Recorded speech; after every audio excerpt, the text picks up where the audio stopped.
Hi guys, and welcome to the Sunderland at first Doncaster match review. Now I do apologise, I'm a little bit late this time. I usually like to get my reviews out on the day or incredibly early the next day, but I've just been incredibly busy. But what a result and what a performance that was for me. Probably one of the most professional performances we've given this season so far, particularly coming back off that 5-4 defeat to Coventry. I didn't know what the hell to expect. So of course we did go into this game, and the big sort of topic, the big headline with the lineup was the complete change of the two central defenders. Of course, Flanagan and Baldwin were both dropped. Jack Ross is insisting that it wasn't just a knee-jerk reaction after that awful display against Coventry. But, I think in hindsight it probably was a little bit. He might be being a little bit kind there, because I'd be the same. Flanagan and Baldwin against Coventry were absolutely atrocious, so, I didn't blame him. I did kind of expect to maybe just one of them be dropped, either Baldwin or Flanagan, but he's replaced them both.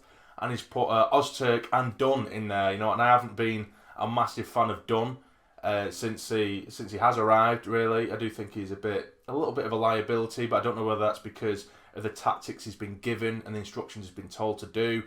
We have tried to play this sort of play out from the back tack football, which at times it's worked, but a lot of the time it's put us under a lot of danger because I just don't think we have the defenders, the ball playing defenders, to play that kind of way. And I think that's probably what puts Baldwin and Flanagan under quite a lot of pressure a lot of the time. But I think in this game, we did have McLaughlin in goal. We had Oviedo, Ozturk and Dunn, like I said, in the central of defence. We had O'Nien at right back. We had Power and Katz, who was restored to line up today.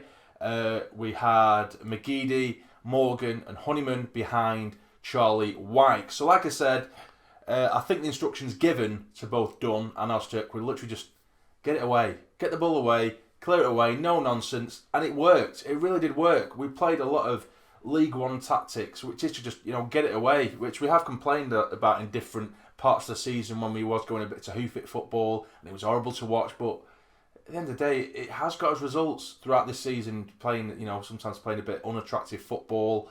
It does work in leagues like this, and it was a very professional performance when they did come forward, Doncaster, which they didn't really harm us too much. They had loads of possession at different parts in the game, but a lot of their tactics was long ball or like sort of lump it up towards Marquis, or however you pronounce it, up top. Up top, obviously, he's a really prolific goal scorer, and Ozturk and Dunn kept him quiet all game long. Really did. He didn't have a sniff.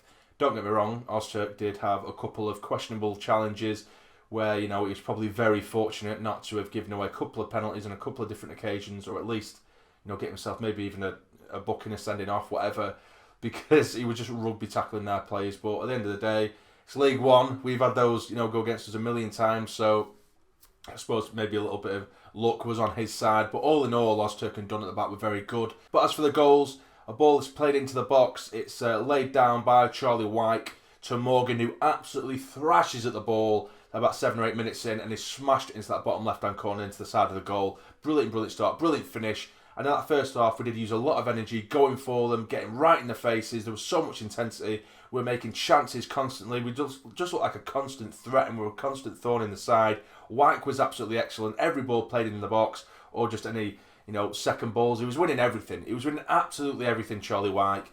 And it was only after the game that we were told that Charlie Wyke was actually suffering from a migraine, and he was being sick before the game. But he was so insistent on playing, and he ended up getting himself a goal and an assist in this game. And as for his goal, it was a ball that was launched in by Power. Dunn rose above the keeper, got there first, and he was kind of loose in the air. He got there before the keeper, and there was Charlie Wyke to get onto it, which was pretty much an empty goal, but he had to be there, so he got himself an assist and a goal, and apparently he was ill as hell. And it sounds daft to some people when you say migraine, but I suffer from them myself, and migraines are absolutely horrible things. They completely shut you down, your head is pounding, it isn't just like a normal headache, it makes you feel sick, makes you puke, and you just can't relax. Some people they bloody lose vision at times because of the sort of intensity of a migraine. But he's gone out there and played an absolute blinder. So that massive hats off to him. He was absolutely excellent. So first off, I think was brilliant. Like I say, we were right in their faces. Like I say, the instructions of Ozturk and Dunn, get the ball away. The second it gets into our box, get it away. Don't mess around with it. Don't fuck around. Get it out. And that's what they were doing, and they had nothing. Because we were hoofing it away, we weren't making. There was no mistakes there to be made because we weren't messing around with it at the back. We were just getting it out, which and that was fine because in the final third we were excellent in the first half. I think the only bad performance really in the first half was probably Luke O'Nien, and I hate to say that because I do love him. Everyone knows I love Luke O'Nien, but I think he was just a little bit wasteful when he was on the ball. He was a little bit wasteful and he got caught out a couple of times, but other than that, I think we were very, very solid in that first half. We got the 2 goals. In the second half, I feel like we sat back a bit, but it was very professional. We did sit back. We allowed them the possession that they wanted because they weren't doing anything with it. They did get a free kick in which they did hit the post. It was a very, very good free kick, to be fair to him, but it's hit the bottom right-hand side of the post.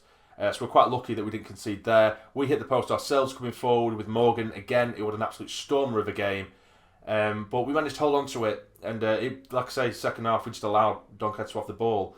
They had the ball and didn't do anything with it whatsoever because we were just defending so brilliantly. And all they really had in their arsenal was lump the ball up top. But when you've got players like Ozturk in there, he's been born and bred, he's been living on that. He's made a living off, sort of just hoofing the ball away and just winning the ball in the air. He's just a big shithouse, isn't he? So it was easy as you like for Ozturk, although, like I say, there was a couple of very questionable decisions from him, so he's quite lucky, really, to get away with some of the challenges that he did do on the day. But all in all, he was very, very good.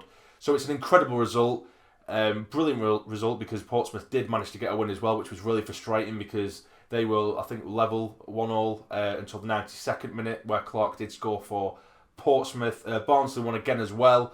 So now we do go to Peterborough on Monday, which is looking more and more important by the day. And I think it's probably going to come down to this game against Portsmouth. I really think it is. I think that's going to be such an important game. But we can't get ahead of ourselves. We need to take it game by game. I'm just so glad to see the reaction from the lads in this game after that horrible, horrible defeat to Coventry. It really was professional, really was fantastic, and we looked like a really, really good side. And the stadium light was absolutely bouncing as well, which was great to see. So that is the review, guys. A brilliant, brilliant 3 points. If you have enjoyed, please hit the like button for me. It'd be massively, massively appreciated. And subscribe to the channel if you're not already to become a fully fledged member of the Sarny Army. But for now, you take care and stay jammy.